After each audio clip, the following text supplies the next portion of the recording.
अस्सलाम वालेकुम, मेरा नाम इकरा नफीस है और मैं एज अ क्लिनिकल साइकोलॉजिस्ट अपनी प्रैक्टिस कर रही हूँ। आज मैं बात करूँगी ओसीडी के बारे में, ऑब्सेसिव कंपल्सिव डिसऑर्डर। ये जो है एक बेतरतीबी है। आजकल जो है देखा जा रहा है कि बहुत ज़्यादा ये कॉमन प्रॉब्लम है, बहुत ज़्यादा लोगों में, मेल में भी है, फीमेल में भी है।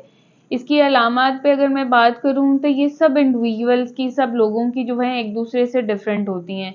किसी को पानी से गंदगी का खौफ आता है और जो है बार बार, किसी पर्सन की इस तरह की अलामत हैं कि वो बार बार नहाने जा रहा है, अगर नहाता है तो वो नहाता ही जा रहा है, बार बार हाथ धो रहे हैं।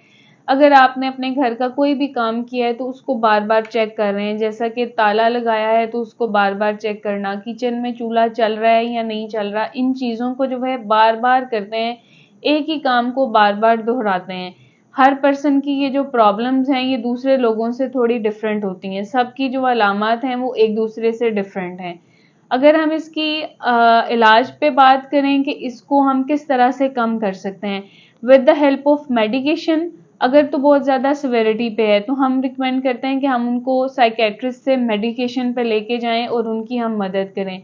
With the help of different therapies, different technique, इसकी जो बहुत ज़्यादा इम्पोर्टेंट एक थेरेपी है जो हम अपने क्लिनिक पे लोगों के साथ अप्लाई करते हैं, उन पे काम करते हैं, ईआरपी।